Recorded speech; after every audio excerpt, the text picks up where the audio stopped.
So what will happen in Canada if, as every poll suggests, Pierre Poilievre becomes the new prime minister?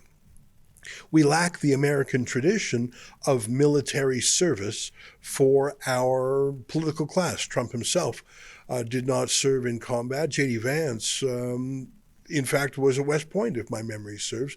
There is a tradition in American leaders to have a connection to the military. Despite having no such personal connection, will Pierre Poilievre rebuild the armed forces, not just in terms of equipment and payment, but in terms of moral support, in terms of giving it a proper mission, not just using it as a press release? Joining us now to talk about this is someone who probably knows more than most. His name is David Redmond. For 27 years, he served in the Canadian Armed Forces before moving on to other public service careers, including acting as an emergency preparedness officer in the Alberta government. He recently published a lengthy essay in the C2C Journal, which is a conservative magazine. You can find it at C2, the numeral 2, cjournal.ca. The essay was called Unfit for Duty. It is time to rebuild the Canadian Armed Forces. And David Redmond joins us now. Pleasure to have you on the show. Thanks for taking the time. Thank you for having me. Well, a 33-page essay, at least that's what it is when I printed it out. That's more than just an op-ed or an editorial. That is a deep review of our armed forces. I think the timing of your deep review is perfect because I think the Conservative Party of Canada knows that it will be forming government probably within 6 or 9 months, and it's probably starting to think we better put some meat on the bones of our plans. Is that why you wrote it? You want to influence the incoming government? I wrote it to get any government, probably the Conservative government, to realize the state of the armed forces, but even more than that. Back in March, I published on Frontier Center for Public Policy an article on the complete set of 6 national interests that define a democracy, one of which, of course, is national security. And a part of national security is the Canadian Armed Forces for our country, national defense. And I've been watching with absolute horror what's happened to our military over the past 9 years. And like many veterans, found it completely unacceptable. And so what I tried to do is to put into a paper what's happened to our armed forces, why we are where we are, and then to present a solution, because you never just bring a challenge in the Army, you always have to show up with a solution.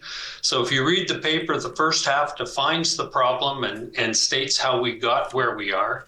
And the second half presents what's needed to overcome the challenge, and then an actual process to implement what's needed.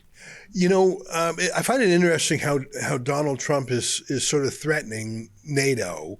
It's sort of like his tariff threat. I don't think he wants the or else to come through. It's just he wants to get people's attention. He sort of says, if you don't carry your weight, then we're out of here. Well, he doesn't want to leave. If he wanted to leave, he would just leave. He's trying to get their attention. I think people are deliberately misinterpreting him because they would rather quarrel than fix the problem at hand. I think his style works. I think Trump's threats have really coaxed Europeans to start to chip in more to their military. It hasn't worked with Canada yet, has it? No, it definitely hasn't. And when I hear things coming out of this government's mouth, it's the same as before. Back when they were first elected in 2015, they promised new fighter jets, they promised new ships, they promised new tanks and equipment for the Army, and not a single one of the things they promised in 2015 has come true. So anything that they promise now in a knee-jerk reaction to the threats coming from south of the border, I believe is just that, a knee-jerk reaction, once again, rhetoric, which won't have any substance. You know, we absolutely depend on the United States to protect us. I was just talking with Gordon Chang about the Chinese hot air balloon spy device. It was tracked over Canada I think it was the Yanks who first spotted it. I don't know if it was the Canadians. And it was allowed just to traverse our whole country before it was taken down in the States. And I don't know if we would have even spotted it. I mean, correct me if my facts are wrong on that. I don't think we would have spotted it without them. And there might come a time, if we continue on our path of just sort of demoralizing and defunding our armed forces, when some hot air balloon, some ship, some country plants a flag on some Arctic island, we find out about it months later by accident, and we literally can't do anything about it. Like, I think that would be very much on brand for the Canada of the 2020s if we continue on our path. I agree with you, and that's why I wrote the paper. And you'll see, I put the solution in 5 steps, and the first is to define the purpose. You can't just suddenly say you're going to buy 12 submarines. It's a joke. You have to define what is the purpose of the Armed Forces of Canada. And from that falls the combat capability of the personnel, and then the appropriate equipment for those combat capable personnel. And the whole idea that Canada at this point has less operationally deployable personnel than the New York City Police Department is not only makes me ashamed, it's terrifying. The sovereignty of our country should be our number one aim. And for the Armed Forces of Canada, it should be their number one mission, not their sole mission, but their number one mission. And to do that, they have to have combat capable people that are capable to deploy on every type of mission. And as you use as an example, the sovereignty of our North, I believe we need to have mission-oriented soldiers in every province and territory in Canada. We need an Air Force and a Navy that can protect our 3 coasts and our airspace. But we need to be able to deploy surge capacity into every corner of our country as our number one mission in response to any threat.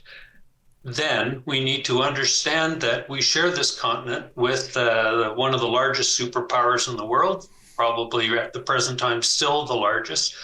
And our neighbor to our south counts on us to make sure that we can at least do our part to defend our piece of the continent and not allow it to become a hotbed of international organizations which mean to do both us and them harm. So I believe the Canadian Armed Forces has the outward-looking mission, while other members of our national security, our border services, our Coast Guard, our police take care of the internal measures, but with an armed forces that's capable of backing them up from coast to coast to coast on land, sea, and air.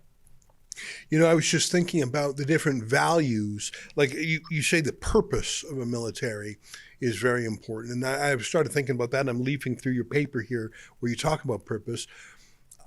So many of the reasons and the morale and the mission of a military are at odds with the mindset of the Trudeau regime. And I'm not particularly picking on him because I think there's been a decline under all parties over the last 50 years. But if you deracinate your country, if you pull out the roots, if you erase your history, if you take Sir John A. Macdonald off the $10 bill, if you change your anthem, if you replace lethality of the military with wokeness, if you call your country a country of genociders, if you say we're a post-national state, we're really just an address, and you give away your citizenship to anyone who, says they're a foreign student, and now we have 1 million folks.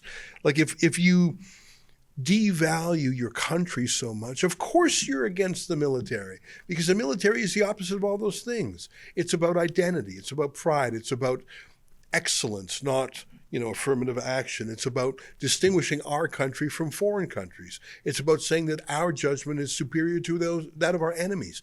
Like it would almost be impossible for someone like Justin Trudeau to support the military, because every single thing a military requires or a military is contrary to his worldview. Like, you could not have a strong, proud, effective military run by Justin Trudeau, because it's an anathema to everything he believes. What do you think of that? Okay, I want to answer you in 3 parts. The first part is why I wrote the paper back in March. Canada 2024, a strong, resilient nation or a fractured country. And in it, I defined the 6 national interests that form any democracy. The first 2 of those is unity, and the second is national security. And then there's good governance, rights and freedoms, economic prosperity and growth, and individual and societal well-being. Those are the 6. But the first 2, unity and sovereignty, without them, the other 4 might as well not exist. And what we've seen in the last 9 years is a direct attack on those first 2 elements, the unity of our nation and the unity of our citizens, the intentionally fragmenting and breaking up of the members of our Canadian public, and a direct attack on all elements of national security, not just the Canadian Armed Forces, our intelligence services, our policing services, our courts, all of the pieces that fit into our complete umbrella of national security. And the largest tool that was used against it was massive and overwhelming immigration. So then I want to go to the second part of what you said. When we look at a country, it's the common ethics and values that form the unity of a nation. And when you intentionally attack the common ethics and values, you are intentionally trying to erode the country. And I always use the country of Switzerland as a good example of a country where you can have 3 cultures, Italian, German, and French, but with one binding set of ethics and values. And I believe that the mass immigration that we've seen coming into our country has intentionally attacked both the unity and our national security.